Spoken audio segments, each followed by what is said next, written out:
ಕೈ ಕಾರ್ಯಕರ್ತನ ಆಟೋಗೆ ಆಸಿಡ್ ಎರಚಿದ್ದಾರೆ ಕಿಡಿಗೇಡಿಗಳು. ಬೆಂಗಳೂರಿನ ನಂದಿನಿ ಲೇಔಟ್ನಲ್ಲಿ ನಡೆದಿರುವಂತಹ ಘಟನೆ ಇದು. ಕಾಂಗ್ರೆಸ್ ಕಾರ್ಯಕರ್ತ ಆತ ಧನಂಜಯ್ ಅವರಿಗೆ ಸೇರಿದಂತಹ ಆಟೋ ಕಿಡಿಗೇಡಿಗಳು ಆಸಿಡ್ ಎರಚಿದ್ದಾರೆ. ಆ ದೃಶ್ಯ ಸಿಸಿ ಕ್ಯಾಮೆರಾದಲ್ಲಿ ಸರಿಯಾಗಿದೆ. 3 ದಿನಗಳ ಹಿಂದೆ ನಡೆದಂತಹ ಘಟನೆ. ಆಸಿಡ್ ಎರಚಿ ಪರಾರಿಯಾಗಿದ್ದಾರೆ ಕಿಡಿಗೇಡಿಗಳು. ಸ್ಥಳೀಯ ನಾಯಕನ ಪ್ರಭಾವದಿಂದಾಗಿ ಈ ಆಸಿಡ್ ದಾಳಿಯಾಗಿದೆ ಎನ್ನುವಂತಹ ಆರೋಪ ಕೇಳಿಬರ್ತಾ ಇದೆ. ಬೆಂಗಳೂರಿನ ನಂದಿನಿ ಲೇಔಟ್ನಲ್ಲಿ ನಡೆದಿರುವಂತಹ ಘಟನೆ. ನಂದಿನಿ ಲೇಔಟ್ ಪೊಲೀಸ್ ಠಾಣೆಯಲ್ಲಿ ಎಫ್ಐಆರ್ ಕೂಡ ದಾಖಲಾಗಿದೆ. ಆಟೋಗೆ ಆಸಿಡ್ ಎರಚುವಂತಹ ದೃಶ್ಯ ಸಿಸಿ ಕ್ಯಾಮೆರಾದಲ್ಲಿ ಸರಿಯಾದಂತಹ ದೃಶ್ಯ ನೋಡ್ತಾ ಇದ್ದೀವಿ. ಆಟೋಗೆ ಆಸಿಡ್ ಎರಚಿ ಪರಾರಿಯಾಗಿದ್ದಾರೆ. ದ್ವೇಷಕ್ಕ ಈ ಕಿಡಿಗೇಡಿತನ ಯಾಕೆ? ಯಾರಿವರು?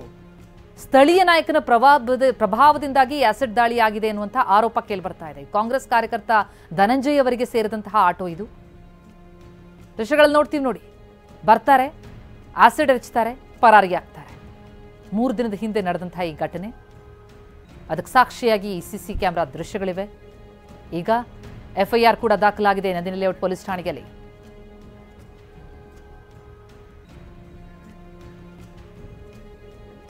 ನೋಡಿ, ಕಿಡಿಗೇಡಿಗಳು ಬಂದು ನನ್ನ ಆಟೋಗೆ ಆಸಿಡ್ ಹಾಕಿದ್ದಾರೆ. ನೈಟು 12:50 ಆಸಿಡ್ ಹಾಕಿದ್ದಾರೆ ಕಿಡಿಗೇಡಿಗಳು.